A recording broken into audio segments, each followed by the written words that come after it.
Here's where we start for you on all angles at 11 o'clock. Richards Bay is the battleground for this year's Armed Forces Day. President Cyril Ramaphosa is officiating at the annual event, and in his capacity as Commander-in-Chief, he has honoured men and women who lost their lives in the line of duty. Now, over 8,000 troops are taking part in what is also being used as a large-scale force deployment exercise. eNCA senior reporter Siphamandla Goge is covering the event, and he joins us now live to give us more details. Sipa, we did see the Commander-in-Chief take to the podium and speak today. What exactly did he tell the troops gathered there today?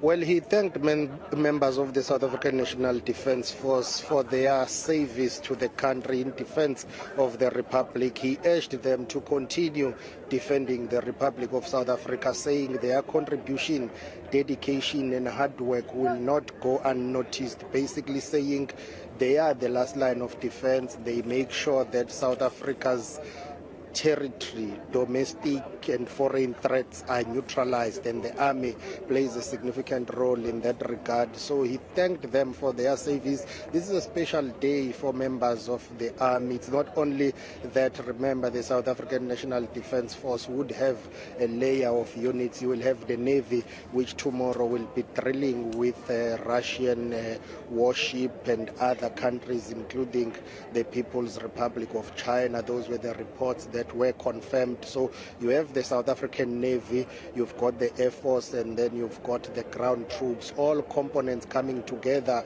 to salute their Commander-in-Chief, who's the President of the Republic of South Africa, Mr. Cyril Ramaphosa. And he urged them to continue defending the Republic, but saying the current and modern challenges, they are not only of military in nature, but you are dealing with unemployment, poverty and inequality, saying at the moment they play a crucial role. Remember that a national state of disaster has been declared, and then the army in that regard is assisting with the issue of the energy crisis. As I see, there will be some movement behind me, and the president is waiting for the parade to come down. As we'll see,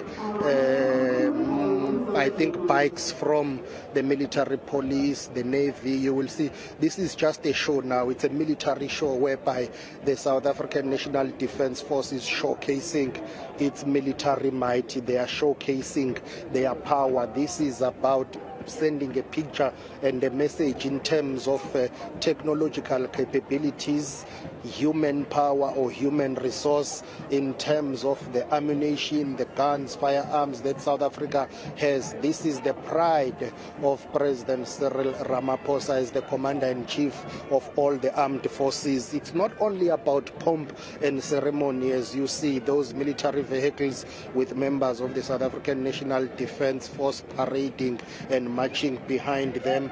The President of the Republic, who's the Commander-in-Chief of all the armed forces, is already standing up to pay homage and to receive the salutation from his forces here.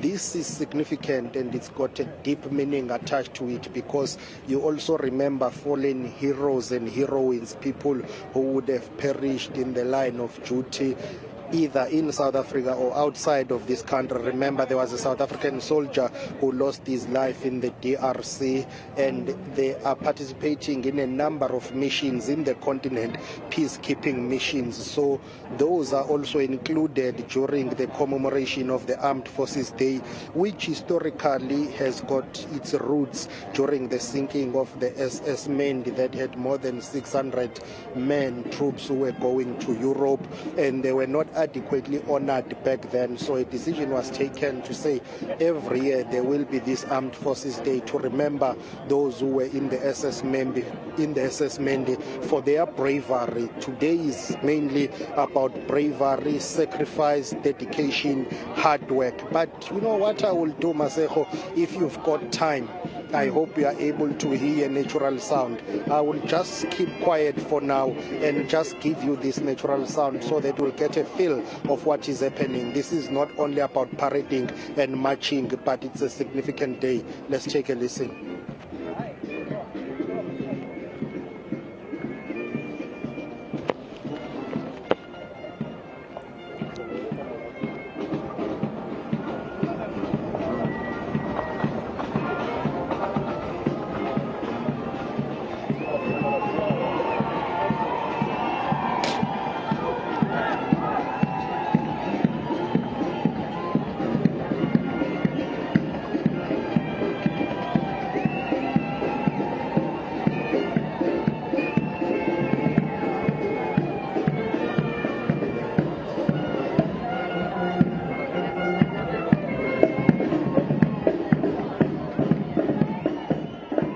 And Sipha, I mean, I just want to come back to you while we watch these visuals of the parade taking place there in Richards Bay. A little earlier on, you mentioned President Cyril Ramaphosa as the commander-in-chief, and the fact that at the moment the country is under a national state of disaster because of our energy crisis. I don't think, and maybe you can correct me, Sipha, I don't think there's been a democratically elected president in South Africa that's had to call on the army as many times as the current president. COVID-19, at some point, the army was also called to go look after the power stations.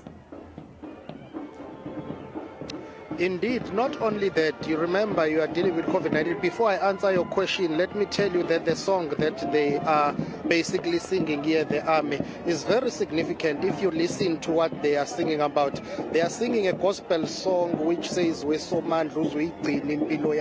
simply put, Lord, please protect me, save my life. You will understand that their lives are always in danger. And the song that they are using here as they are parading has got a message deeply rooted, in a sense that it's a prayer. They are asking for their lives to be saved, to be spared. If you listen carefully, that's the message you will get. Now, these are the men and women who are called upon to defend South Africa, both domestically and outside of the borders. But now, President Cyril Ramaphosa has had to call on them to be active and assist during the national lockdown, or the hard lockdown, when COVID-19 was at its peak. Not only that, during the July unrest also, they were called upon to save the country, which was burning, mainly in KwaZulu-Natal and some parts of Gauteng.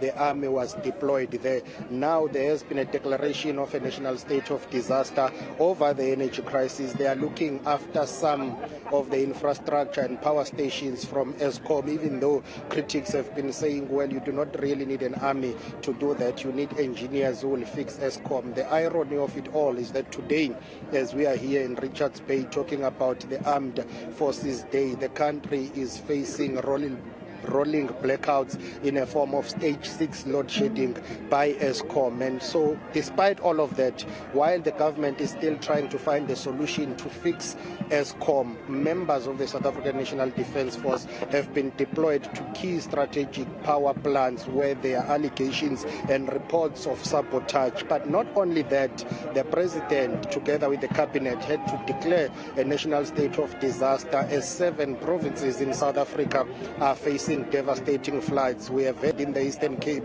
based on the report that was released yesterday by Dr. MEC in that province, Mr.